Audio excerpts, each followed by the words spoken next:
We'll hear argument first this morning, Case 17-1094, Nutraceutical Corporation versus Lambert. Mr. Houston.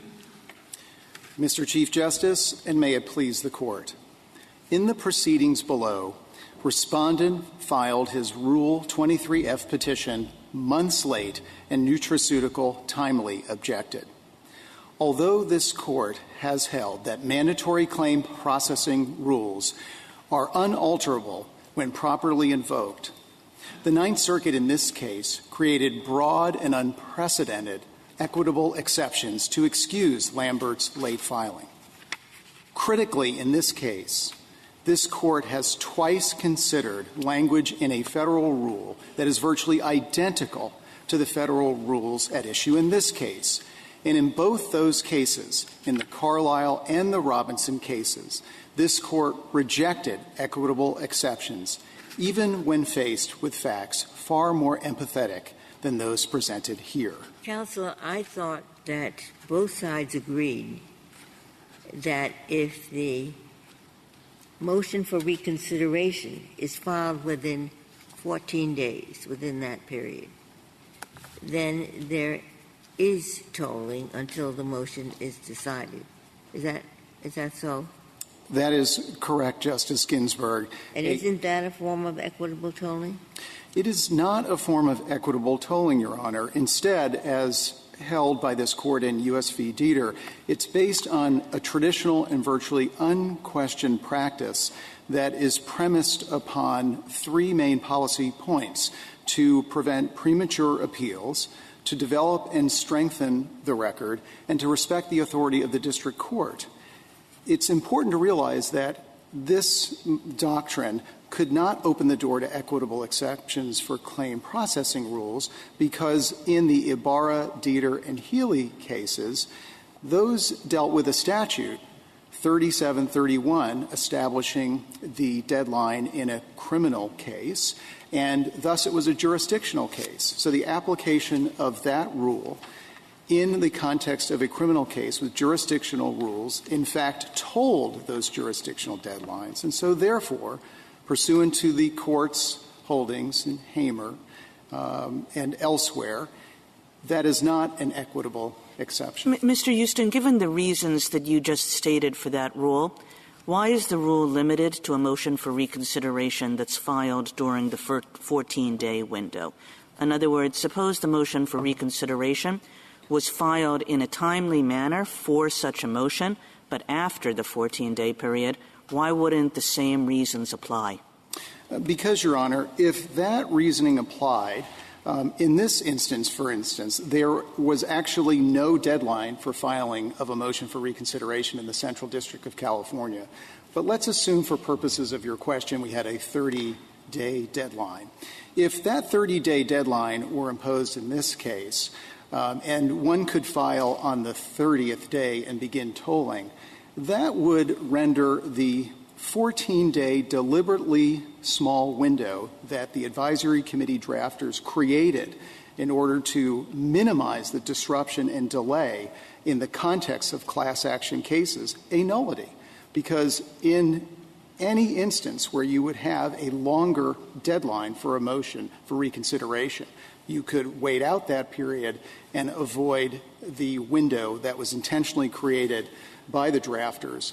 And I would like to direct the Court's attention specifically to the advisory committee notes to the 1998 amendment to Rule 23F, where they specifically stated the importance of the short window to deliberately keep the time as short as possible. It just seems as though the exception that you admit, which is the exception for filing a motion for reconsideration within the 14-day period, also effectively renders that 14-day period a nullity, right? Because it stops it in its tracks, and then once the motion for reconsideration has been dealt with, as I understand the agreement between the parties, the clock goes all the way back to the beginning. So given that the exception you admit renders the 14-day period a nullity, again, I just wonder why the exact same reasons, practices, traditions don't suggest that, for example, as what the example you gave, if the motion for reconsideration is timely filed within 30 days, that as long as you do that, it should have the same effect. Justice Kagan, there is no doubt that if the motion for reconsideration is filed, for instance, on the 14th day, there would then be a longer period of time.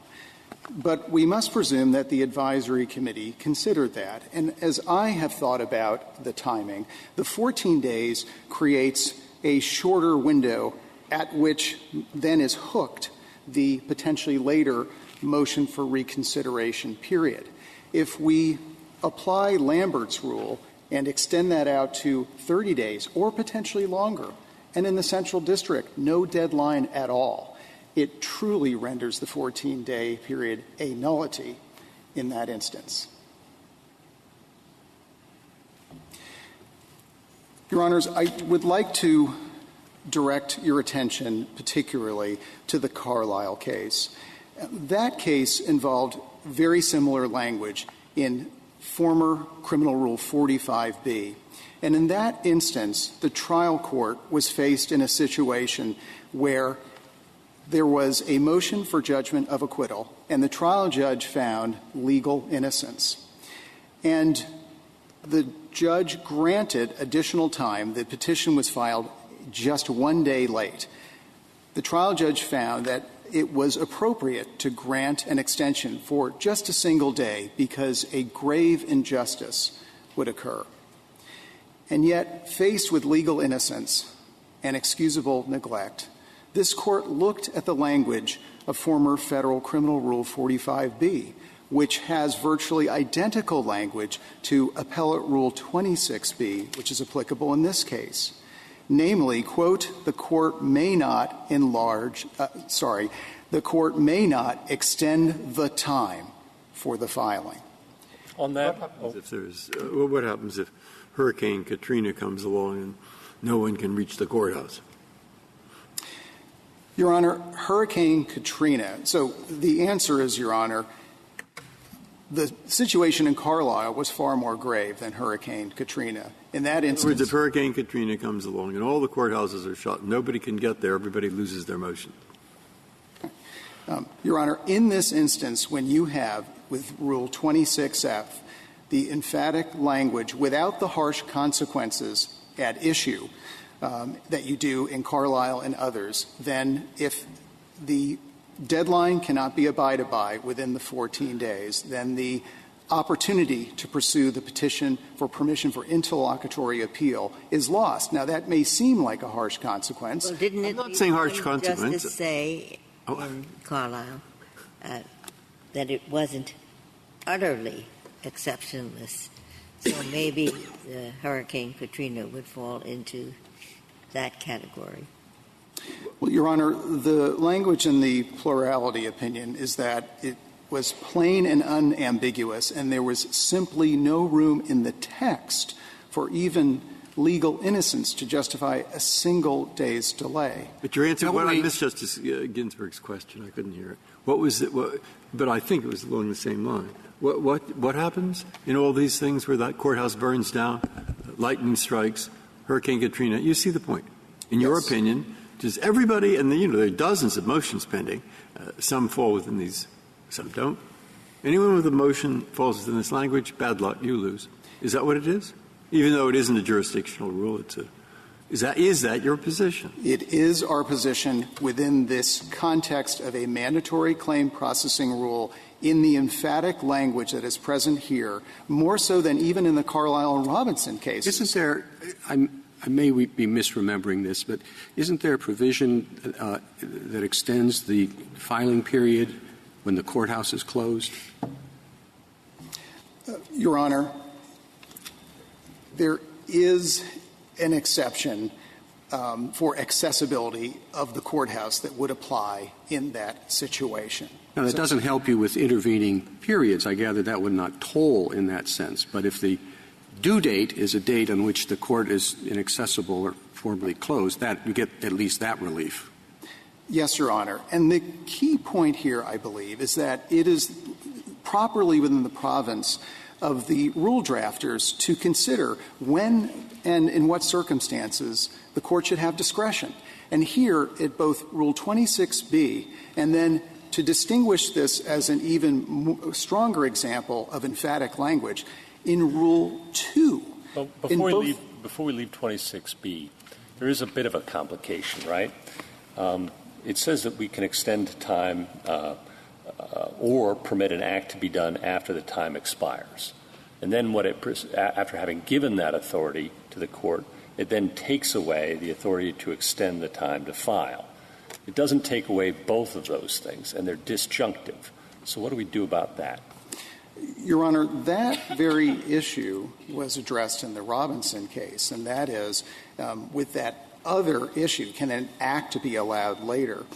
The Robinson case found that to allow an act or a filing later would effectively enlarge or extend the period of time. And so, therefore, that would be prohibited. The problem with Carlisle and Robinson is that they were well before our explanation of there being a difference between jurisdiction and non-jurisdiction claim processing rules.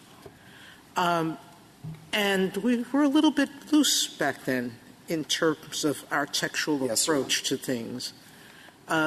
Justice Gorsuch's question, though, is a fair one because it's the practice of the Supreme Court with respect to filing of amicus briefs that we don't grant extensions, but we take late amicus.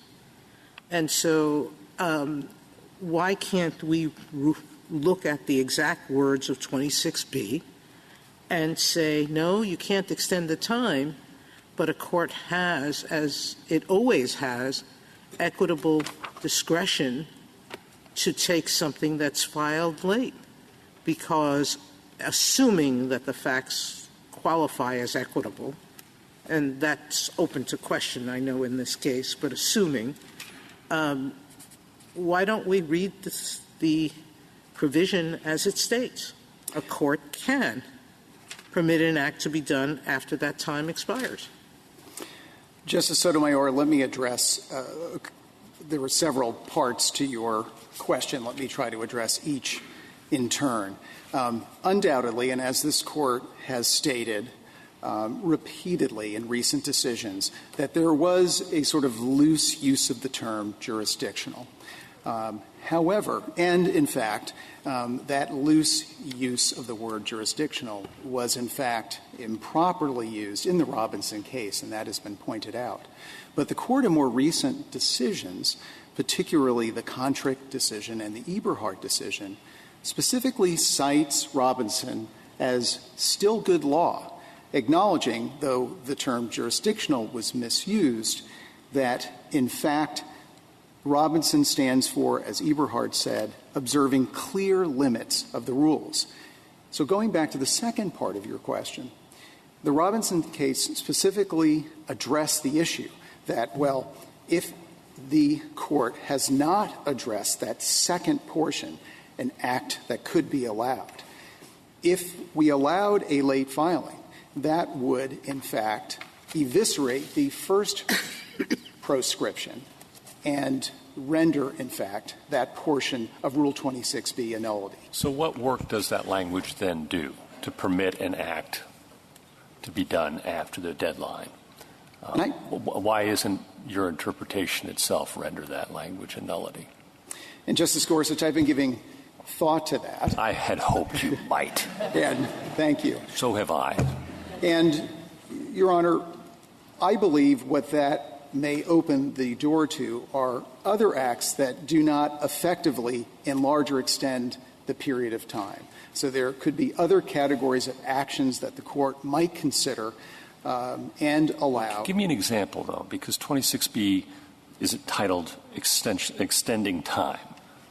So I would have thought that it would have had to do something about time. And I'm just struggling to come up with an example of what work that language does under your interpretation. Your Honor, it might, for instance, countenance some other related proceeding or action other than an extension of time on the actual motion for petition for permission to appeal that would be filed. That might be an instance where that would apply. But because I'm not following you. Your Honor, I think the language in 26B as construed by Robinson in this instance would preclude an enlargement of the time to file.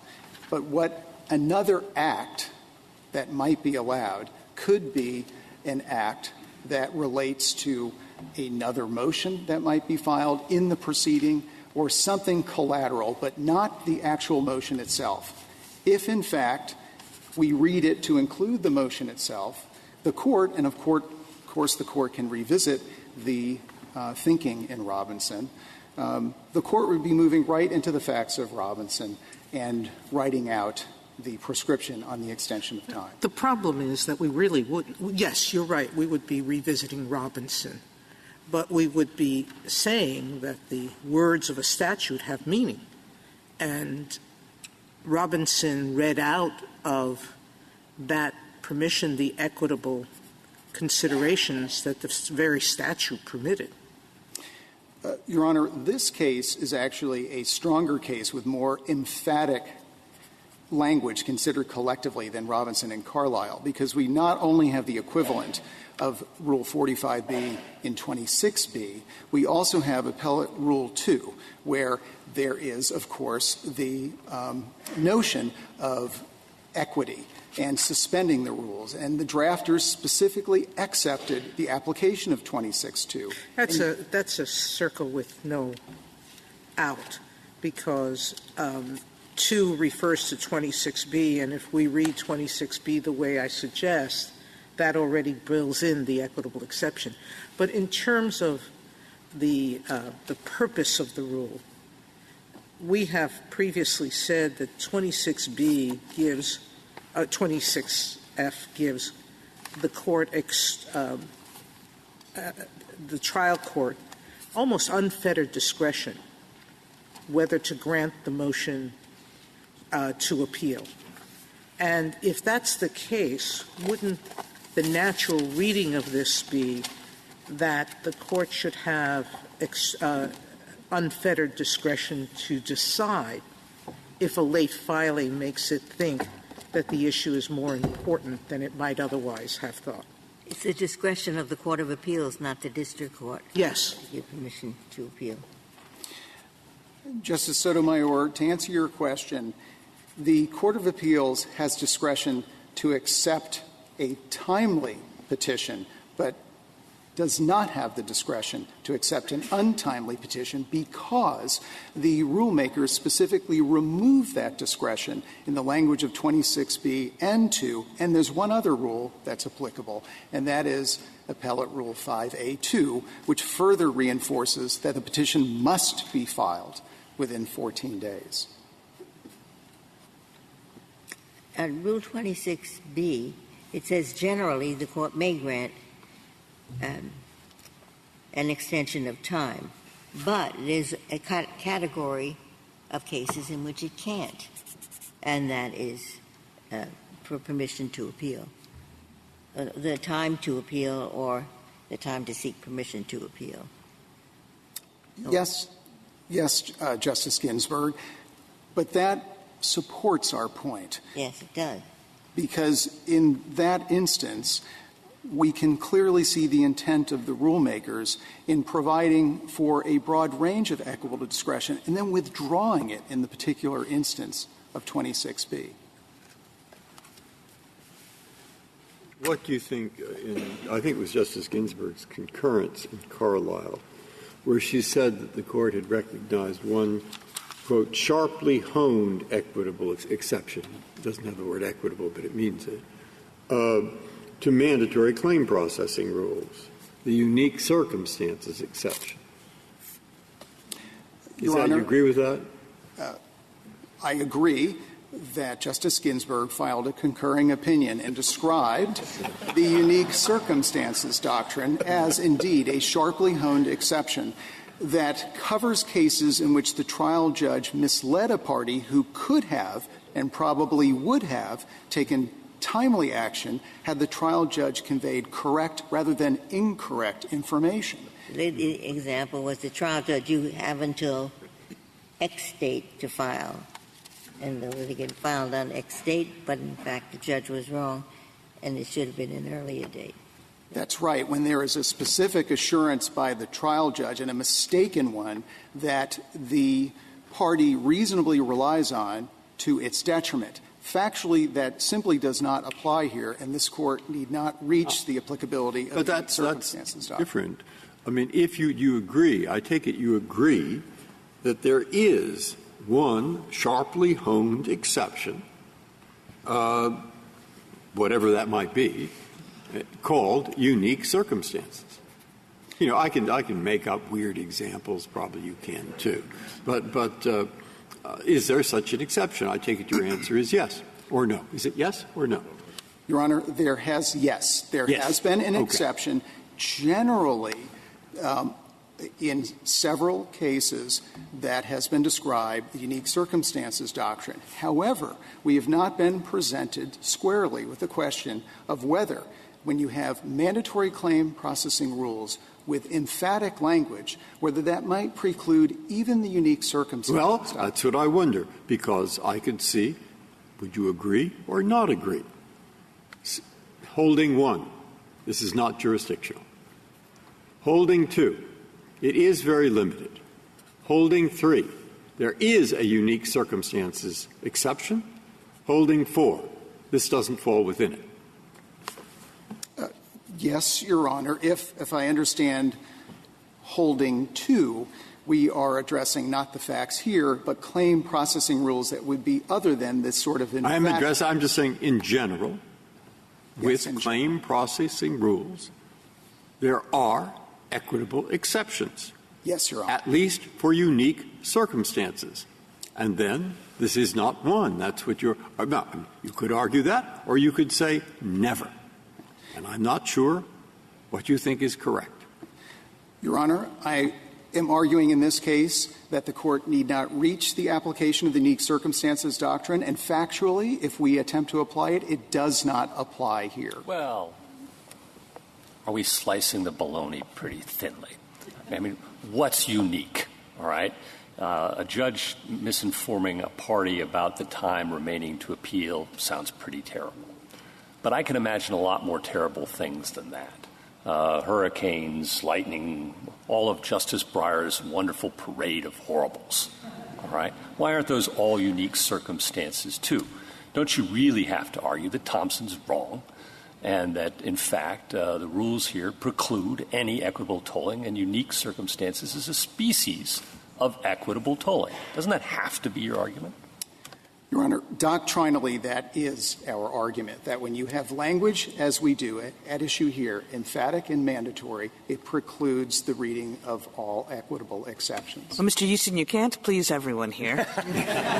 Trying my best, Your Honor. I think you're going to have to choose between nothing, no time, never, and sure, you can reserve the possibility of an equitable exception in circumstances that are different from the ones here. So which is it?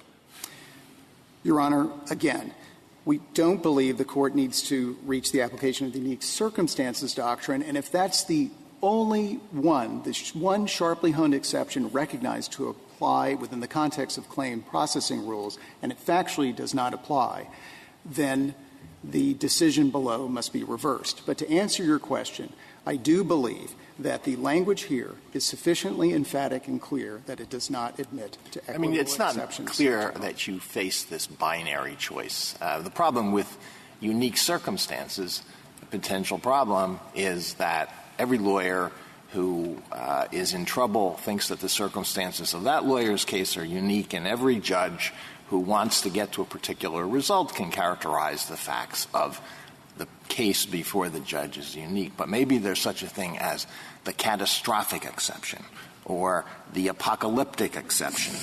So if there's a Martian invasion, there would be an exception for that. But something short of that, like the attorney is sick, wouldn't work.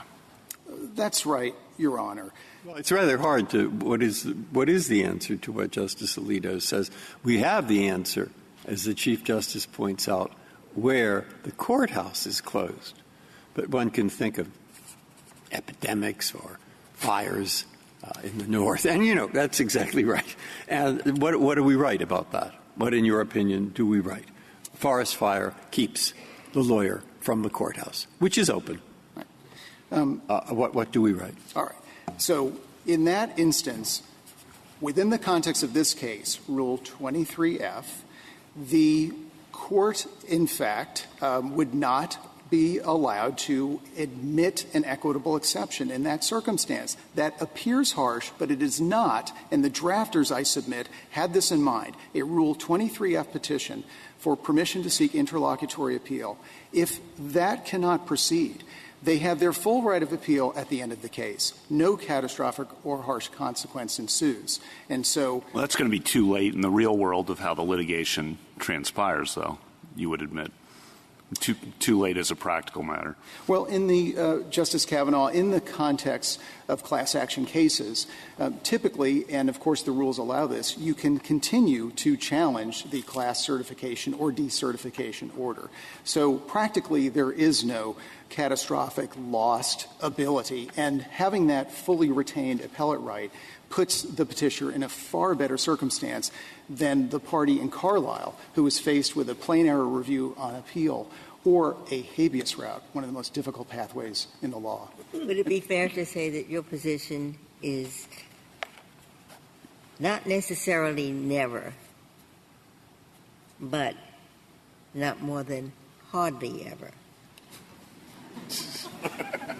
Repeat the question, Your Honor. More than hardly. I missed the last. Yes. In other words, we can say never, and that's one answer. Another is equitable discretion without any tight boundaries. And another is what my opinion, Carlisle referred to as sharply honed, not utterly exceptionist. So it's not never, but hardly ever. That could be the pathway, obviously, the court does take. And one sharply honed exception, as Your Honor described in your concurrence, was the hardly ever one exception that the court was describing. Here it actually does not apply. Picking up on Justice Kagan's question at the beginning, is the exception for a motion for reconsideration that's filed within 14 days, is that equitable, or what is that exception? No, it is not an equitable exception, Your Honor. Well, it's not written in the rules. It is based, according to U.S. v. Dieter, it is not written in the rules, but it is instead If it's not written in the rules, doesn't it have to be characterized as equitable?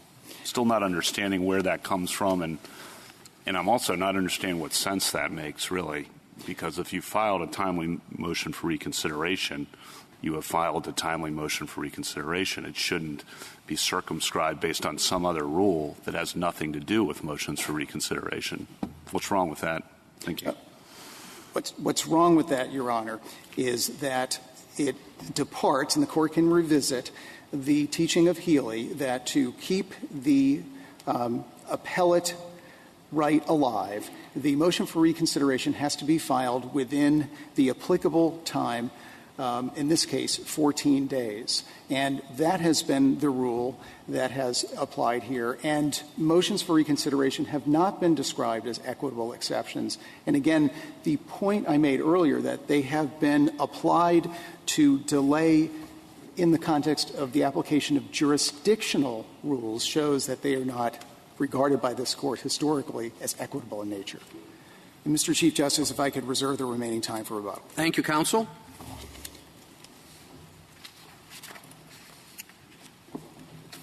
Mr. HERSTOFF.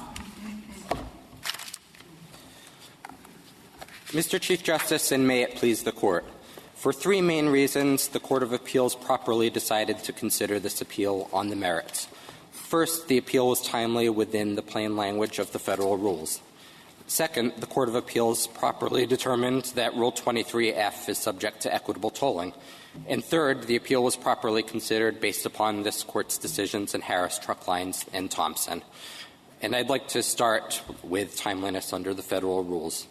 Rule 59E provides that a motion to alter or amend a judgment may be filed within 28 days. Rule 59E deals with final judgments. at the end of the case, the final judgment on the merits. It doesn't deal with interlocutory rulings.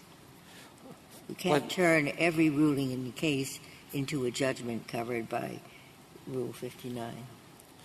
59 is at the end of the case, the final judgment.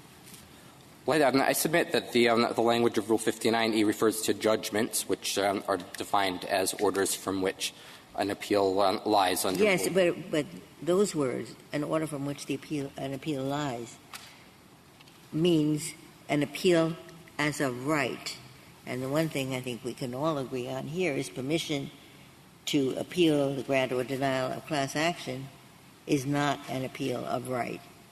I agree with that. It is a permissive appeal. But once the Court of Appeals grants permission to appeal, the appeal does lie from that certification order. But even if the Court finds that the you read Rule 54 to apply to appeals, not just as of right. That's right, Justice Kavanaugh. I do. And in the yellow brief, the petitioner said that an appeal does not lie because it is not an appeal as of right. But Black's Law Dictionary defines lie as to exist or to reside. And once the but in the context of 59A, 54A, it is an appeal of right. If you segment out one party and a judgment is final to that party, or a particular claim, the judgment can be made final as to that claim, even though other claims are pending. I thought that's what 54 deals with. So Rule 54B does permit a district court to enter final judgment with respect to certain claims, and for that is a final judgment as of right once the district court certifies that for appeal. But even if this were not a Rule 59 motion, though, this appeal still was timely for several reasons. Can I just ask on the Rule 59 question again? Suppose a local rule gave you 45 days for a motion for reconsideration, but Rule 59 has the 28-day. What's your position on that? If Rule 59 were determined to apply here, then that would not work because Rule 59 has a non-extendable 28-day period. If it is not a Rule 59 motion, though, I think in your example there would be a local rule that gives, I think you said 45 days. That would be a timely reconsideration motion. Why would that be? Why would that even be permitted? Why would it be permitted to? Yeah. Why would the filing of a motion for reconsideration, which is nowhere mentioned in the Rules of Civil Procedure, toll the time for filing an appeal? Because this Court has long held that a timely reconsideration motion will suspend the time to appeal. And in the Dieter, Healy, and Ibarra line of cases, those dealt with the criminal rules where there was no specific provision for reconsideration motions. Well, it might be that filing it within the period allowed under the particular rule at issue here would toll the time to appeal. But I don't see where anything – I'm not sure the basis for the idea that filing a motion – forget about Rule 23 for the moment – filing a motion for reconsideration, so-called, tolls the time to appeal. As I said, there's no mention of that in the Rules of Civil Procedure, and the Rules of Appellate Procedure set out quite clearly the particular motions that toll the time for filing a notice of appeal, and there's no mention there of a motion for reconsideration. There's a motion – it mentions the motion to alter or amend the judgment. Well, I think this Court's decision in Ibarra explains this well, and the Court explained that the reason that reconsideration motions toll the time to appeal is to give the district court an opportunity to correct their own alleged errors and to prevent unnecessary burdens from being placed on the Court of Appeals. And I think that's shown here, where you have a record on the class certification. The district court is familiar with the record. The district court here specifically said only 10 days after the decertification order that it was going to entertain the reconsideration briefing, and during that time the Court agreed to suspend summary judgment proceedings, other pretrial proceedings, and trial. So this was a considerable pause in the proceedings so that the district court would have a chance to reconsider before the case went up on appeal. And I think that makes a lot of sense, and I think the courts should not be discouraged from reconsidering before it goes up to the Court of Appeals. But there's nothing inconsistent with the 14-day limit for seeking permission to appeal and making a motion to reconsider. I mean, you could do both. It's true they could do you could do both, but then you'd have the district court and the Court of Appeals considering the exact same order at the same time. And this Court has long held that the district courts and the courts of appeals should not be. No, the Court of Appeals says we'll wait on the district court's decision on the motion for reconsideration.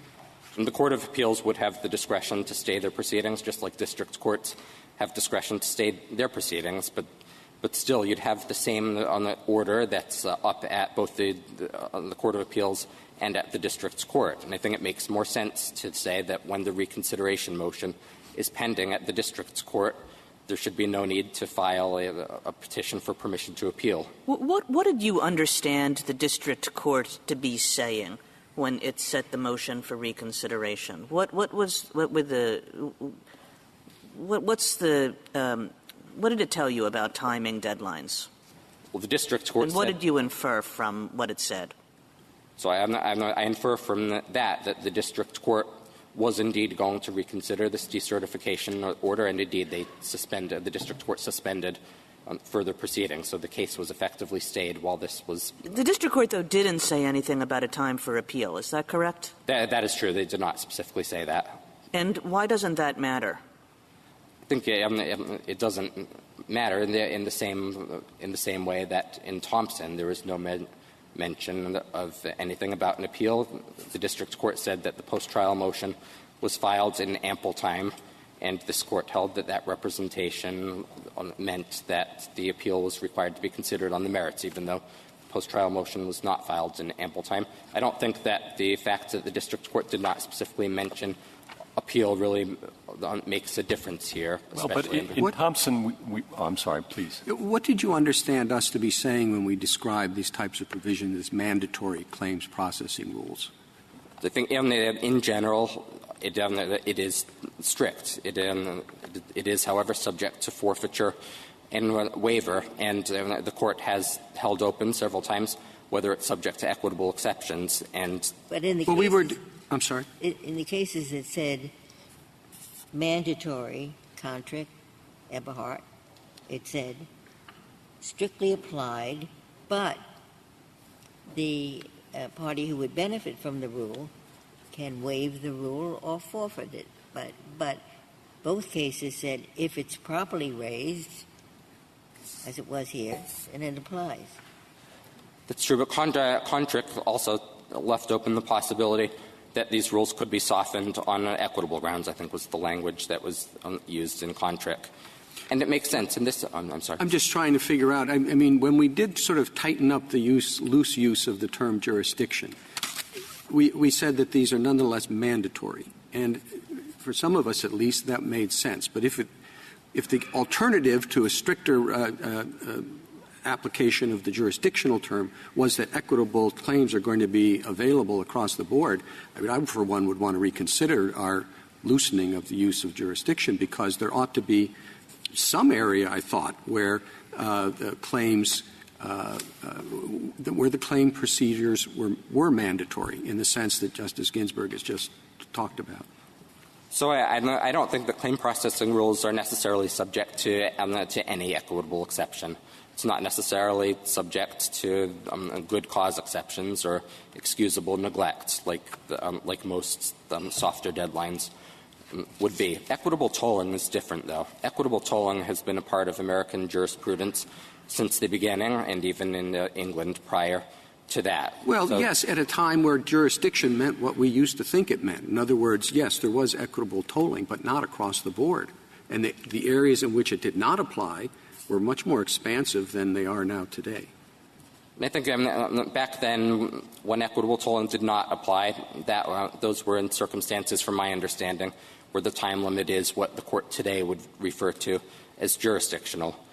Now, here we have a non-jurisdictional provision. Is the upshot of your argument, though, counsel, that so long as it's a non-jurisdictional rule, equitable tolling must always apply? Congress couldn't authorize a truly mandatory statutory deadline? No, that is not our position. We do not go that far. Okay, so if there is room for what the Chief Justice suggests remains, why isn't this the paradigm case? I mean, how clear could Congress, through the rulemaking committee, have been in multiple places, in multiple ways, making clear through language like must and expressly excluding times for appeal? I mean, gosh, if this isn't good enough, what is? Well, I think that as Your Honor referred to with my co-counsel, Rule 26B specifically draws a distinction between extending the time on the one hand and, on the other hand, permitting a late filing. And here, if anything... Well, we have Robinson that takes care of that problem, he says. So we have precedent there. So, again, how much clearer could the rules have been but for maybe that one example that precedent plugs that hole? Well, I think the Rules Committee actually was a lot clearer in another example where I think the rule would not be subject to equitable exceptions, and that's an appellate rule 4A4, specifically the 2016 amendment to 4A4. There, the Court changed the rule to make clear that only a timely Rule 50 or Rule 59 motion, and not an untimely Rule 50 or Rule 59 motion, would suspend the time to appeal, regardless of what the district's court. Well, what do you think, as a standard, we should use? That is to say, if it's a jurisdictional rule, I guess that's pretty unwaivable and nothing. If it's a non-jurisdictional rule, then equitable grounds. But certainly Congress can stop that, or the Rules Committee. And the way it stopped it was it said, normally you can extend the time for good cause. Now, that's quite broad. But there's an exception for our case, which says you can't extend it for good cause. So here we have for good cause. Here we have 0. And I thought perhaps that Justice Ginsburg proposed a narrow exception that would, in fact, make it not for good cause, but not 0. And that's the unique circumstances sharply honed, which I guess covers Justice Alito's Mars attack and various others that are unusual, but cry out. Okay? Now, what about that? I'm not advocating it. I want to know your opinion. I agree completely, Justice Breyer, with what you're saying. It is true that a good cause extension is not permitted for petitions for permission to appeal. Rule 26 does not say anything about equitable tolling. Equitable tolling requires much more than simple good cause. If, in fact, we are at sharply honed, special, unique circumstances, how do you win this case?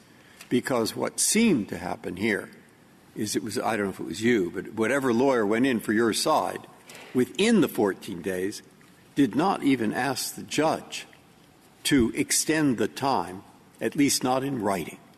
And so it's pretty hard to say you are, from an equitable point of view, in a unique circumstance. Well, I do think that the Thompson rule applies here because 10 days after the decertification order, the district court held a status conference during which we asked for permission to file a motion for reconsideration in writing. And at that time, on what ground would we overrule the circuit's rejection of that argument? You raised it below. It explicitly didn't rule on that basis. It held that you had filed the motion after the 14 days. What ground do we have to disagree with the circuit court on that? With the same that you're talking about with the Ninth Circuit saying that unless an exception applies, the petition would be barred? Exactly. So when the Ninth Circuit said that, it included within that language a reconsideration motion that's filed within the 14 days. So what the Court of Appeals said was that the decertification order was made on February 20th. There was no Rule 23F petition filed within that 14-day period, and therefore, unless an exception applies, it would be untimely. So the Court was saying even if a motion for reconsideration was filed within the 14-day period, it would be untimely. So they considered that an exception as well. So we've talked about unique circumstances. Unique is defined as the only one. There have been many hurricanes, there have been many fires, there hasn't been a Martian invasion yet. But what do you think it is? Unique is not unusual, right?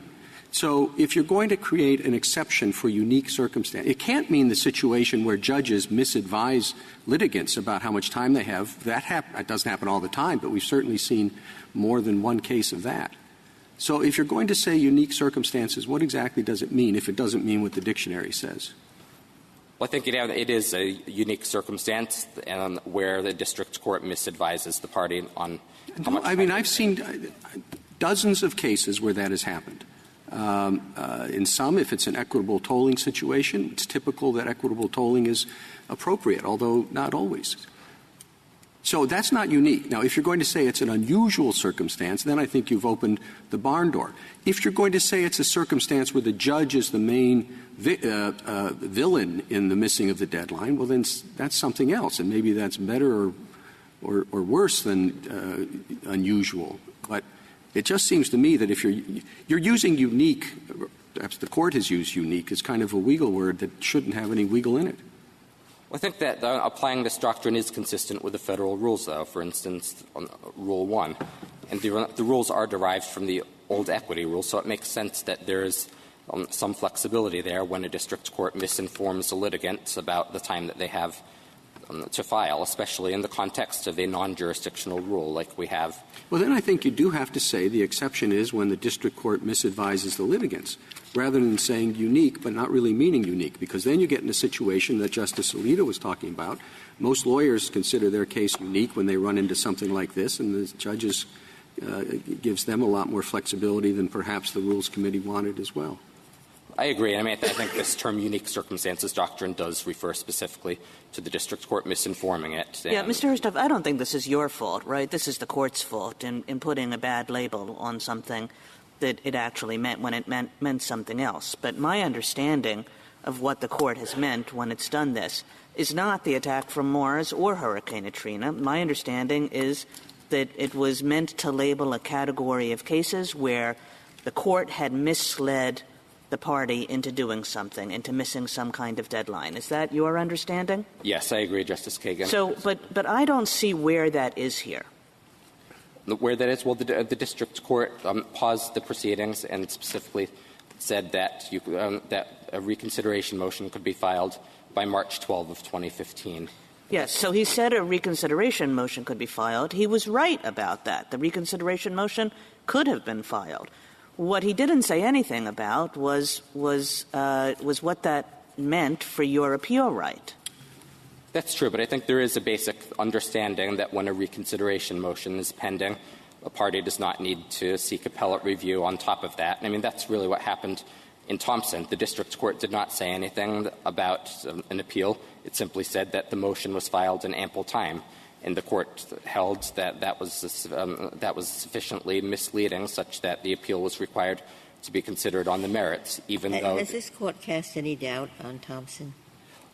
In the context of jurisdictional rules, yes. The Court overruled Thompson for jurisdictional deadlines in this Court's decision in Bowles, but left it intact for non-jurisdictional rules.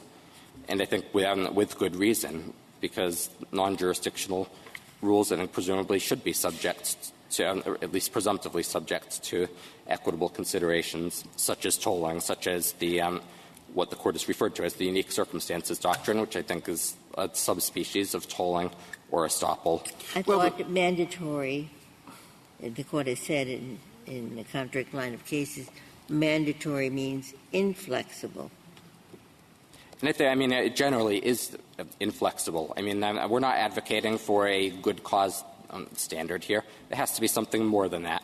I think that a district court misleading a party is more than simple excusable neglect or good cause.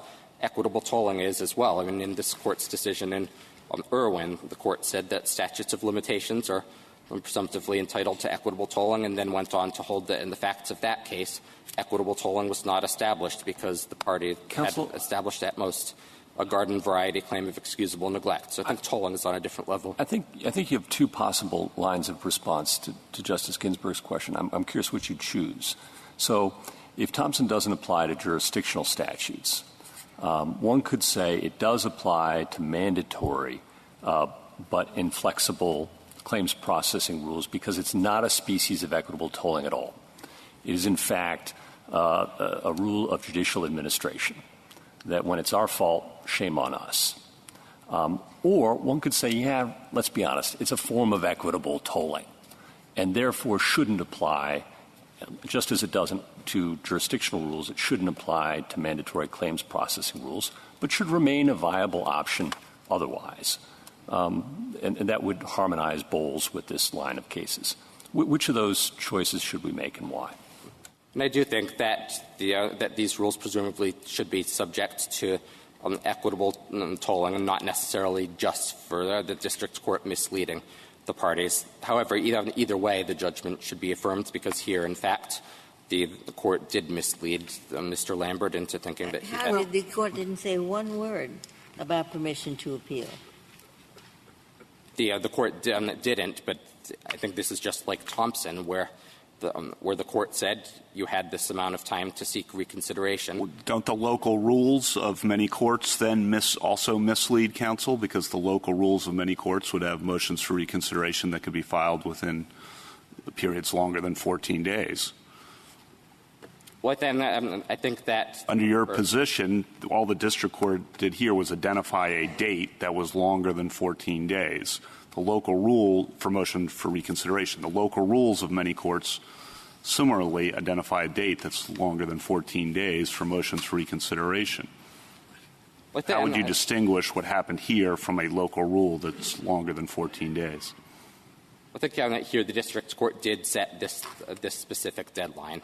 And I think it does. How would you distinguish a local rule that has a date longer than 14 days, a period longer than 14 days in which you can file a motion for reconsideration? Well, I do think that really Rule 59 comes into play here, which says 28 days. But I think it is very reasonable to interpret Rule 59 to apply here. But even if the court concludes that it does not, it's at least a reasonable interpretation. And the Rule 59 argument, just to reiterate, depends on your Rule 54 interpretation, correct? That's right, yes. So I do think that at the very least, if a local rule gives up to a 28-day period to seek reconsideration. And you could have the same confusion of a local rule that gives longer than 28 days, for example, the local rule here for motion for reconsideration, but then you're not within the 28 days of Rule 59. Right? I think that's true. I mean, the court has not really had occasion to address the precise contours of when a motion for reconsideration is going to suspend the time to appeal. The court's cases that have decided that have been in the context where the reconsideration motion was filed within the time to appeal, so it hasn't had occasion to consider it when it's been filed outside, say, this 14-day time period. So then I think clarification is important here to consider that. What do you do with a local rule that has no time limit, as the one here, and a motion for reconsideration motions is filed a year later or something like that? I think under those circumstances, it becomes a question of reasonableness. Now, if the litigation goes on and a year later you're asking the court to reconsider its decision based upon the exact same evidence that was before the court a year earlier, I think that as an initial matter, the Rule 23F petition is very unlikely to be granted because the Court of Appeals is going to see that as causing an unreasonable delay. And as was discussed earlier in this argument, the Courts of Appeals have absolute discretion whether to consider this appeal or not. You know, sometimes in the unique circumstances situation, if you're focusing on judicial conduct, what we find when we look into it, it's a lot more ambiguous than you may think. And I do think we have to be careful about what we're requiring of the district court judges. If somebody stands up in a situation like this and says, Your Honor, I'd like to file a motion to reconsider next week, is that okay? The judge says, sure, fine with me. I don't think he should have to stop and say, well, let me research it and see if the time has expired by then. And then if he says, well, if you're going to file it next week, file it on Friday. And it turns out Thursday's the deadline. I mean, the judge has misled you, the lawyer would say, because he said I could file it on Friday. Turns out the rule says I couldn't. So I'm not as comfortable with an exception for cases where the court misleads the parties, because I'm not sure that's as clear a case as you might think of where the blame is justifiably placed on the judge. I'm not even sure I'm calling it on blame. I think it's just the party's reasonable expectations. When a district court has said that they're going to reconsider. But there's nothing misleading about that, I guess, is the point here, because the local rule had no time, correct, for a motion for reconsideration. The district court set a time for a motion for reconsideration. There's nothing misleading at all about that. What's misleading, I guess, is in context when you roll in Rule 23F, which the district court said nothing about, correct? The district court did not. I just don't think it's fair to say the district court misled here. I don't even think it falls into that box necessarily. The leave to file a motion, the motion for leave to file an appeal, you didn't tell the judge you were intending to do that, did you? The Rule 23F was not brought up at the status conference. So how was the judge supposed to play lawyer? He's supposed to tell you, you ask him, let me file a motion for reconsideration. He's supposed to protect you and be your lawyer and tell you, you know, if you file it next week, you're going to lose your time to appeal. I don't know of any case we've ever held where a judge has to tell you something when you don't ask the judge about that. And it's really not our position that we're placing any kind of blame on the district judge. It is our position, though, that when a district court says that it's going to reconsider an order, that essentially renders the order non-final for purposes of appeal. And why would one file a petition for permission to appeal when the district court said we're going to take another look at this order and perhaps change it? It is a non-final order. A motion granting or denying class action status is the most non-final, because the rules tell us it can be changed anytime up to the entry of final judgment.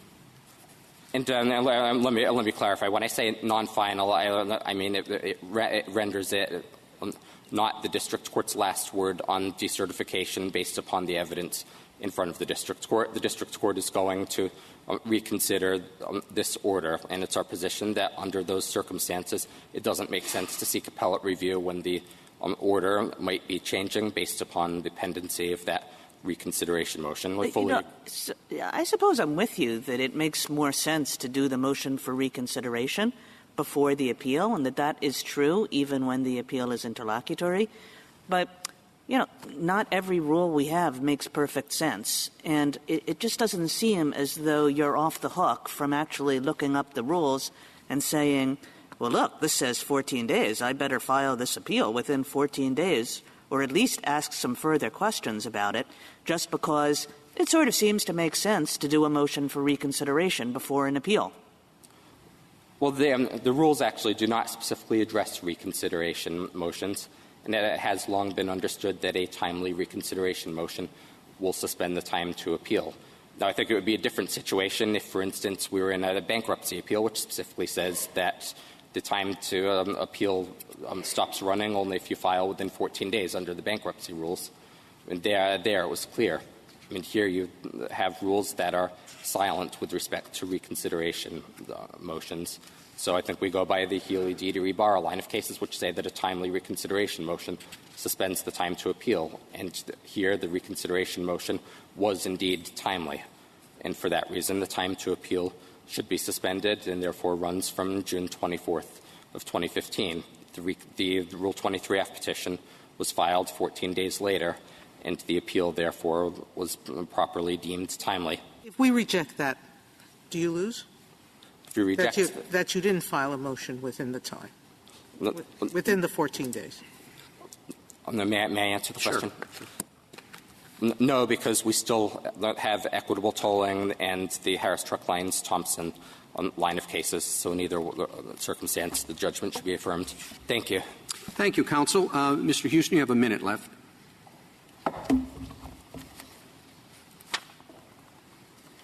Your Honor, in this remaining minute, let me emphasize and direct the Court's attention to PA 69-77, where the short status conference took place. And in that status conference, it is notable that not only did the Court not mention Rule 23F, not mention any sort of appellate right, but counsel did not even mention 23F, nor even say the word appeal. And, in fact, no mistake at all was made by the judge in that case. To have the rule that Lambert is urging today would have a judge effectively need to conduct a Rule 11 criminal colloquy with counsel, asking if they're aware of all sorts of potential related rights. That is asking an impossible task for a district court judge and an unfair one, and goes well beyond the acknowledged, sharply honed exception, which does not apply factually in this case. Thank you. Thank you, counsel. The case is submitted.